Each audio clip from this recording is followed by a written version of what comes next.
And it's funny because your little experience with your team was reflective of our large experience when we do focus groups and when we do with parents, with athletes, with coaches, with students in the classrooms. The number one thing they wanted from their teachers, the number one thing they wanted from their coaches, guess what it was? Challenge me. Challenge me. Exactly what you said. That was number one. You know, people think they don't want that, but they do. But here's what they don't know how to tell you is they want to be challenged, but they want that relationship to make that challenge effective. You got to have that relationship first.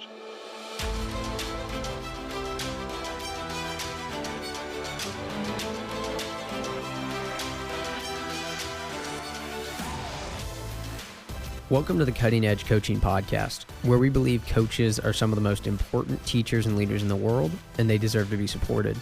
I'm your host, Luke Gromer, and every week we're bringing you conversations with coaches, experts, and leaders from across sports that will give you practical ideas and strategies that you can apply in your coaching to develop high-performing teams and high-character people. Coaches, I'm excited to welcome Bill Eckstrom to the podcast. Bill is a leading authority on performance coaching and growth. He is the founding CEO of Ecsell Sports and the Ecsell Institute. With nearly 2 decades of experience, Bill remains a renowned TEDx Talk presenter, keynote speaker, and a podcast and radio show guest. His first TED Talk has over 4.5 million views. Bill's latest talk, A New Way to Win, Redefining the Student-Athlete Experience, debuted in June of 2022. The newest TEDx Talk shines brightly on a coach who did something many believe is counterintuitive to winning. Their team spent less time on skill development and more time away from the gym working on relationships. The results, first time in districts in 19 years and the first time as a semifinalist state champion in over 30 years. Bill and his team's work lives where data and human connection intersect. Bill is also the co-author of his best-selling book, The Coaching Effect. In part one of this conversation, we dive into how to know if you're being a transactional or transformational coach, appropriate times to be transactional, trust-based connections, holding high standards, and building psychological safety on your team. As always, if you enjoyed this episode and you want to grab a copy of the free podcast notes, just go to cuttingedgecoach.com/podcast or click the link in the show details to download a free PDF of notes from this episode or any episode of the podcast. And coaches, we're also excited to be offering word-for-word transcripts of the podcast as well.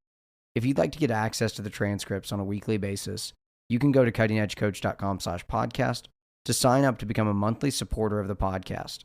Supporting the podcast will get you access to the transcripts and other exclusive benefits, like a podcast supporter group chat and more.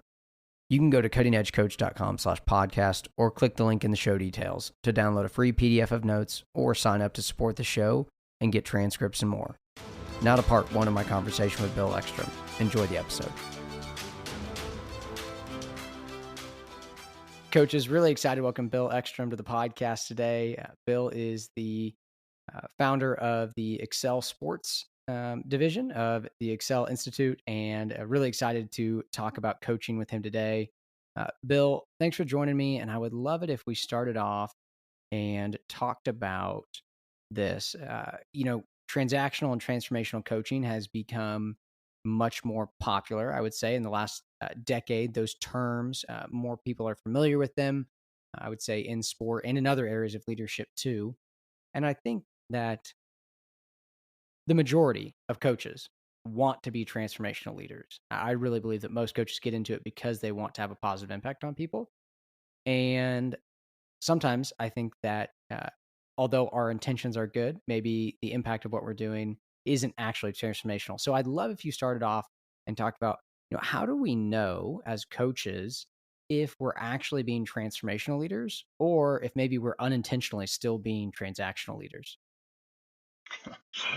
Okay, well, we could spend the entire time just on that question alone, Luke.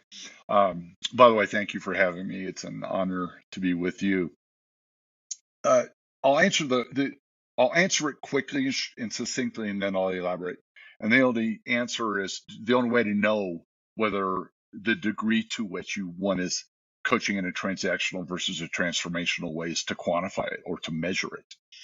So that is the ability to really know is out there.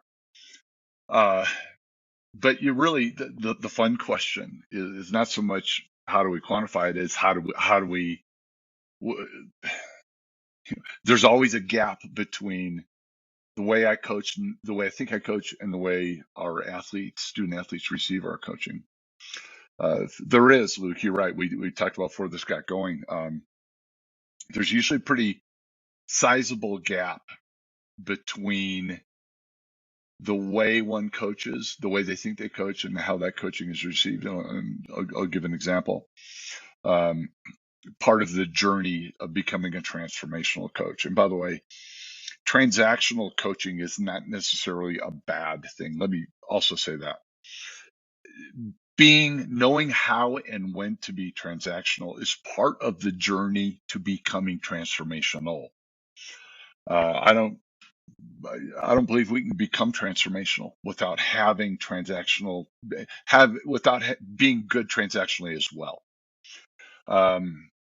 When I think of the differences between people that think they're transformational and perhaps are more transactional, are the relationships they have with student athletes.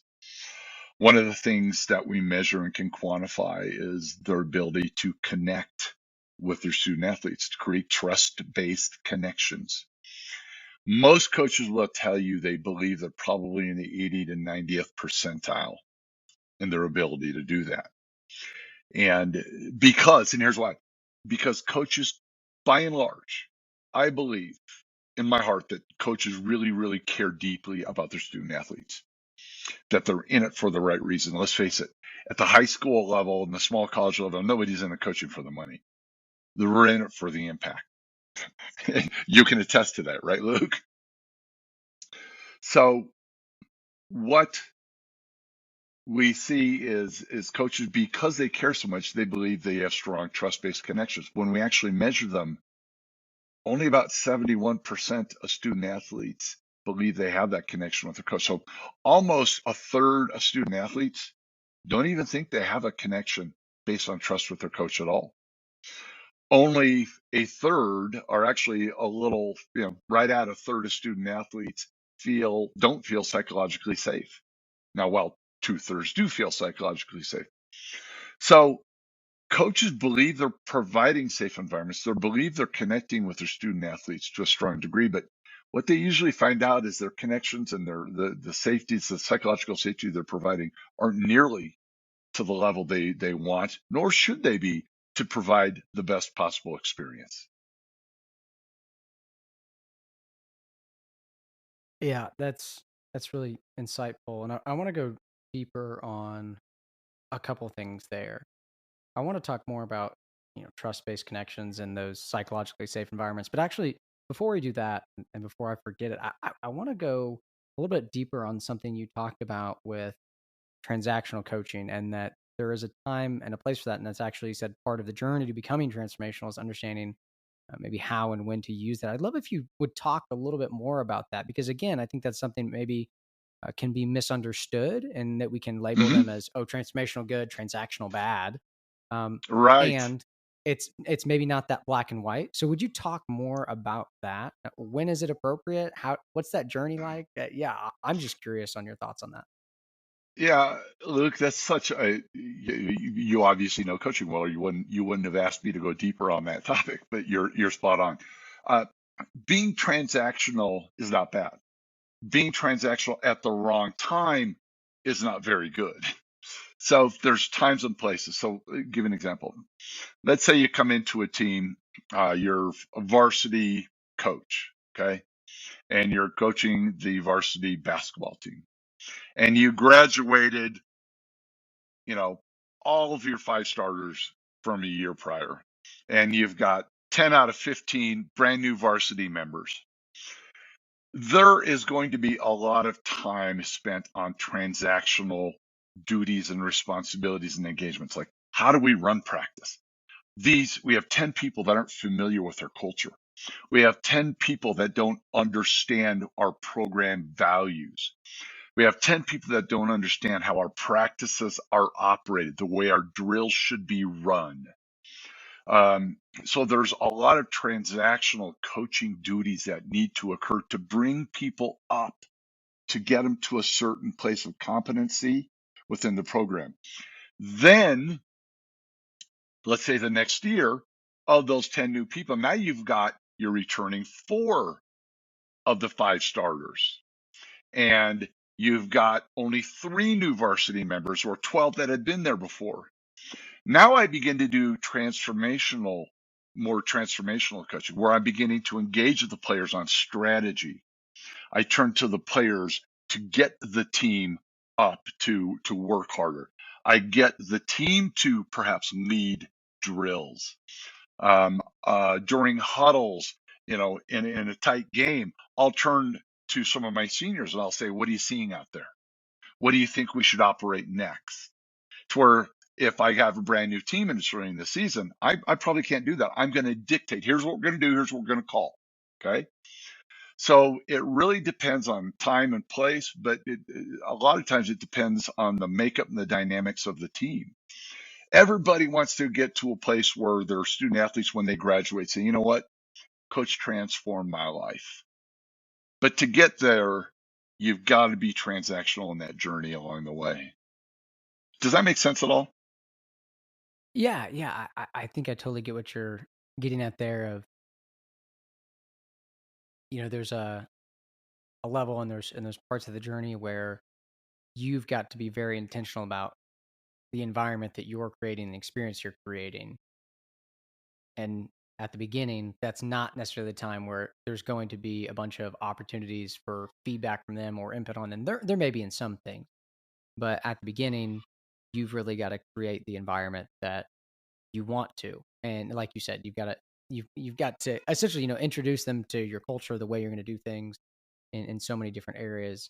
I think what I'm curious though is, like, how do you define transactional coaching? What actually is that? It's a really good question. And we're still actually working on the definition as we continue to research. Um, let me give you another example, because you mentioned it. Early on, when I have a new player, just getting to know the person's name, getting to know their likes and dislikes. Those are very kind of transactional thing, learning what is it you like to be called, instead of calling you by nickname. I need to learn that, hey, guess what? You really like to go by your given first name. Those are all kind of transactional things. Transformational comes down the road when you and I can sit down and we can talk about your future. We can talk about your life beyond basketball or volleyball or football or whatever that sport may be. We can talk about, um, how things are going outside of the sport, how things are going at home. Those are the differences. So transactional coaching are doing the things I need to create levels of trust, to create a psychologically safe environment, getting the foundation of relationships, structures, and the challenges within our program, getting those in place. Transformational coaching is when I get you to places, Luke, you couldn't get to without me in your life. That's where the transformational comes in. It's getting people to do things and believe things about themselves, both as the performance, mental as well as physical, getting that to places they couldn't get to without you in their life. That's the transformational piece. That's powerful. Let's talk more about some of that and what you shared in response to the first question around trust-based connections. I think you said only 71% of student athletes say that they feel like they have a trusting relationship with their coach. And then you said it was maybe around 66% felt psychologically safe in their environment. And although it's like, oh, that's the majority of kids, that's still a lot of kids that don't. And I think about the size of my teams. A team of 15. Okay, all of a sudden, now, man, only 10 of my guys feel safe on this team. Right. Only 11 of these guys trust me. Well, shoot, those 4 or 5, man, they could really throw a wrench in this if they don't trust me, right? And Mm-hmm. not only that, but like, so why don't they trust me if that's the case? That's the thing I'm asking. What is it that I am doing or not doing. And so I want to hear your thoughts on that, and the research behind it. What is it that we can do as coaches to actually build these trust-based connections so that we can get to a place where we can transform their lives? Well, okay, so let's start with trust-based connections. We'll focus there before we go into psych safety. So sometimes it's the most basic of things, and I alluded to it earlier. So often we see coaches call athletes by a nickname, and without ever having asked what they like to be called, what they like to go by. I have followed coaches around the gym whose number one objective was to create relationships with their athletes, but only 3 times in a 2-hour practice did they use somebody's first name. Think about that. We see a big gap between top performing coaches and lower performing coaches that ask about their student athletes' life outside the sport, not in a creepy way, but in a healthy way. Okay. And if you don't ask about my life outside, if I'm on your team, Luke, and you don't ask about my life outside of sport, I may not think much of it, but when I get asked about it, it's like, you know what? You're right. All I think he cares about is me as his athlete, not as a person. Because if you care about me as a person, wouldn't you be asking me questions about my life outside of this sport? So those are examples of things that we see in the research that provide that gap. Now to close that gap, I'll give you one example. Again, back when we were doing our research early on, we followed around. We had researched a bunch of coaches, and we had these coaches that were providing an amazing experience to their student athletes, and coaches that weren't. In other words, they were probably in that 67th percentile, but we had coaches that were in the 90th percentile in terms of how we were quantifying their experience they provided. And giving an example, during following around a volleyball coach, while her athletes were stretching, most volleyball coaches, what do you suppose they're doing, Luke, while their athletes are stretching? They're just talking with the other coaches. Exactly. That's exactly right. So we're watching, and they're just kind of sitting there, bonding, connecting. What'd you do this weekend? They're just having a good time. They're coaches, right? And their athletes are on the floor stretching. Then I'm following around these high-performing coaches, and while their athletes are on the floor stretching, guess what those coaches are doing?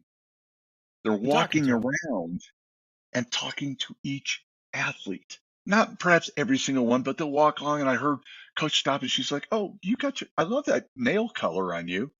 She stopped at another athlete. She kind of looked at her while she's stretching her quads, and she's like, "Hey, I know your grandpa was sick last week. How's he doing now?" Another athlete, she stopped and said, "Hey, how's that new puppy?" It's the difference of the things they do. There's not a minute of practice that is wasted. If they stop a person in practice, they stop them by their name. When they reference somebody, they clap, and they're always finding somebody doing something right. And then they call them out by name. And they know which athletes like to be called by the first name versus the last name versus a nickname. So it's not a single thing, Luke, but it's a lot of little things that those great coaches are doing to provide that best experience when it comes to connections. Well, actually all these, but using that as an example.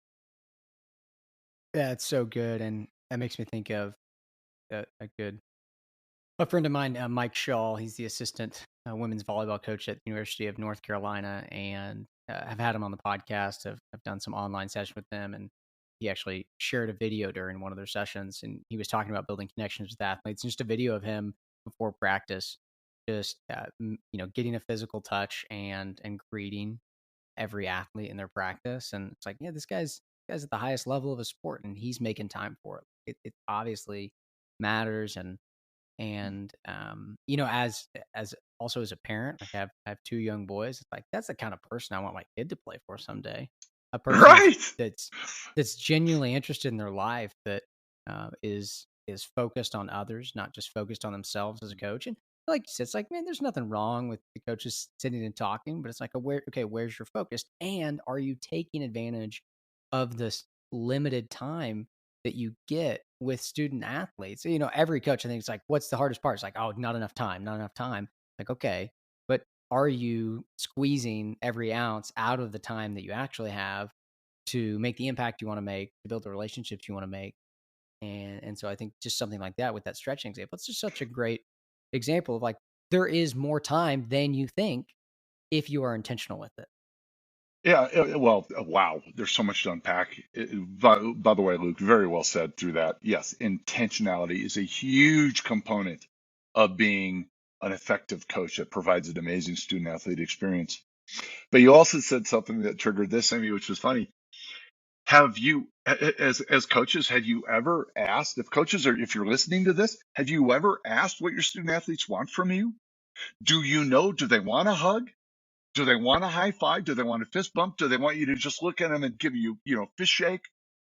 Have you ever asked your athletes what they want from each other to get each other to perform at the highest level?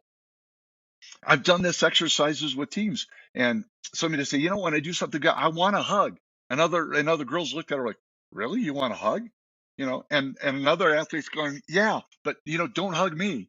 But I want you to just give me a big shove in the chest, when I do something good. That fires me up. Each athlete needs different things. And have you taken the time to understand what it is they want from you and what they need from each other? And those are all exercises with intentionality. There's your word, that they can discover with intention. Well, let me tell you a story that is triggered in my mind now as you're talking about that. I took a new teaching and coaching job before this school year, and my first practices with this new basketball team were in the summer. Had some summer practices and some summer games with our school team. And at the first practice, I was given this idea by my friend JP Nurbin. He's been on the podcast before as well. Does some great work with teams and coaches on culture and leadership and transformational leadership. And I stole this idea from him. We were talking about non-negotiables was actually the topic. And he said, hey, before you give your team your non-negotiables, ask them this one question. And the question is, what do you need from me as your coach to be successful? And so this is my first interaction with this group of boys. And we huddled up to start practice. And I learned their names. First thing I did.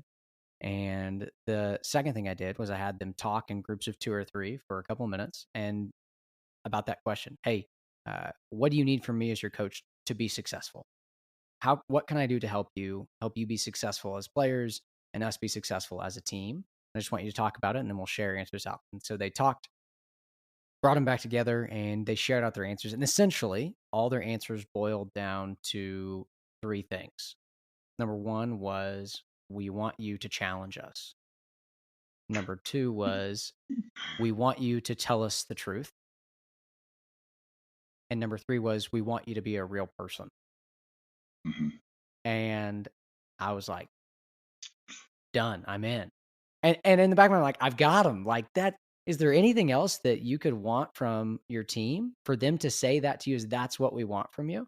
Like, oh man, this is amazing, right? Okay. That's what they So wanted. so stick on that, Luke. This is fascinating. Yeah. By the way, thank you for sharing that story. That makes me smile. And I don't know if there's going to be video with this, but I'm smiling right now. So nobody said, well, by the way, was it basketball? Is that what you said? Yeah. Okay. Nobody said, I want you to make me a better basketball player, did they? No, there The wasn't top one. 3 things. That Wasn't well, one they of the said top 3. they said like in that they wanted me to challenge them was that right? Like, challenge us and tell us the truth about who we are as basketball players was part of that, but it wasn't explicit. Like, you got to help us become way better basketball Yeah, players. your point guard wasn't saying, help me go left better than right, Correct. Yeah. right? So that's my point. Is this experience what they really want from coaches? And it's funny because your little experience with your team was reflective of our large experience when we do focus groups and when we do with parents, with athletes, with coaches, with students in the classrooms. the number one thing they wanted from their teachers, the number one thing they wanted from their coaches, guess what it was? Challenge me. Authenticity or challenge? No, Yeah. challenge me. Exactly Yeah. what you Yeah. said. That was number one. You know, people think they don't want that, but they do. But here's what they don't know how to tell you is they want to be challenged, but they want that relationship to make that challenge effective. You got to have that relationship first. And this is where great coaching comes in. This is where student athletes don't know what they don't know, which is they want to be challenged, and they're right. They do. But the best way for you to challenge them, Luke, is for you to get to know them first. Because the way you challenge me is different the way you would challenge all the other 14 people on your team, isn't it? Because they're all unique individuals. So I Yeah. love the story. Keep going. Yeah. Yeah. No, it was powerful for a lot of reasons, I think. And one of them was then after that, I said, hey, I'm committed to doing those things for you guys this season. And then I said, and here's the things I need from you to be successful as a coach. And I gave Mhm. them my non-negotiable: be ready, be locked in, and no profanity. I was like, that's what I need from you guys all the time. And we defined those a little bit together. But they were so receptive to that now, of like, oh, okay, like, yeah, we can do that for you. If you're gonna do those things for us, it was like there was this moment where like, okay. And I think most of them were caught off guard. I don't think they've ever been asked that by a coach before, right? It's not Yeah. common for a coach to start off the relationship with the player saying, hey, what do you need from me as your coach? Like, how can I Yeah. help Oh, you? so Luke, those are examples of transactional coaching responsibilities that can lead to transformational coaching, right? If you follow through on them, if you provide that environment that they asked for, if you follow through on your non-negotiables, now you become transformational. But you see the difference there, how you had to put those in place on that journey.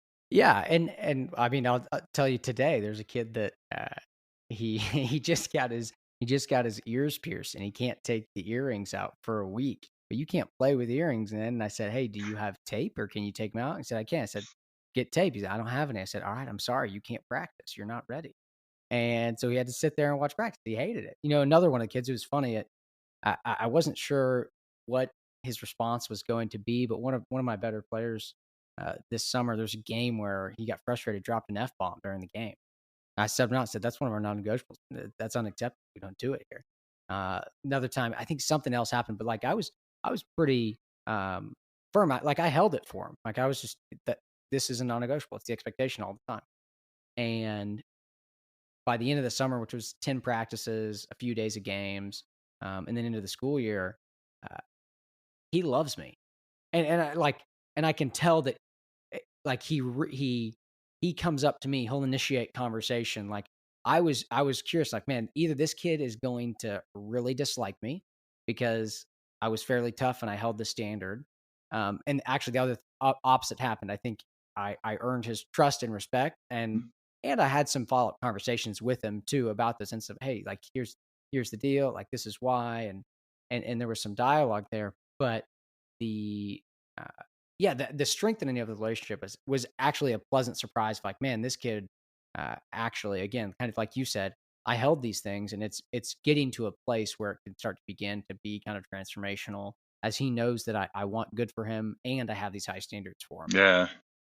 Yeah, yeah, I love that. Yeah, that's exactly right. Those great examples of transactional coaching in place that creates the foundation for transformational coaching. Yeah, yeah, absolutely. And Before challenging, for Go example, ahead. is a transformational behavior. But anyway, keep going. Yeah. Well, before we shift a little bit and talk about some other things, I want you to, as as brief as possible. I know it's a loaded topic, but is there anything else that you'd add to this conversation along the lines of psychological safety? I mean, I think some of the things we've talked about are big pieces of it, how you build it. Are there other things that you would add as far as, how to, as coaches, we want that number to be close to 100%, that every kid on our team feels safe in this environment? How do we do a better job of that? Um, psychological safety it's a fascinating topic. Um, And the actual definition I give in my most recent TED Talk, which is called A New Way to Win, Transforming the Student Athlete. I think it's called A New Way to Win, Transforming the Student Athlete Experience, or something like that. I should know the name of my own TED Talk, right? So the definition is in there, but it's really getting coaches to understand how their words and actions impact their student athletes. And I'll give you examples. Most people think of psychological safety and immediately they go, well, they feel physically unsafe, or they worried that I'm going to get creepy with them, or things like that. That's such a small percentage of athletes and coaches that, anything more than zero is too much there, by the way. But that's not what most ADs and coaches are worried about. Nor are we. And let me give you examples. When a coach loses control when a referee makes a bad call, okay, their response is usually, what shows my team that I got their back. It shows my team that I can get fired up. It shows my team that I care about this game and them, right? Guess what student athletes think? Subconsciously, by the way. Some consciously, but most subconsciously. Guess what they think? I hope that negativity, that anger never gets turned on me. You know what? If I hit that coach's breaking point, will he use those or she use those kinds of words with me? I've seen coaches break down in tears following a tough loss. Left the gym, got to a place, but players came through. There's coach in tears, right? Guess what? Psychological safety was ruined. Guess why? Because now the players are afraid of letting coach down. They like coach. We made coach cry. We upset coach. We don't feel. Now I'm going to make sure I do things on the way in a safe environment, right? I'm never going to go out on that limb. I'm never going to take a full swing at the end of a match. I don't, although I may be the best shooter, I may not be the one taking that 3-pointer when the team needs it the most. It's always times of stress when we want our athletes to perform at their best, when we need them the most. Actually, we need it all the time, but it's usually at times of stress when things begin to fall apart. Wouldn't you agree? Coaches, if you can't be at your best at times of stress, you are not creating an environment where your people on your team can either. So there's a few examples of coaches that think, well, I'm a good guy, I'm a safe guy to be around. You are. It has nothing to do with being a good person or a bad person. It's how you behave in an environment, and all things considered, not just the way you treat me, it's the way you treat your coaches. It's the way you treat the referees. It's the way you talk about the administration within our program. It's your body language. All of those things student athletes pick up on. And if they don't feel safe when you need them the most, they're not going to perform at their best.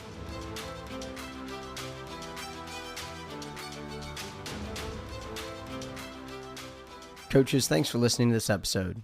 I'll be back next week with part 2 of my conversation with Bill. You can find links to connect with him in the show details.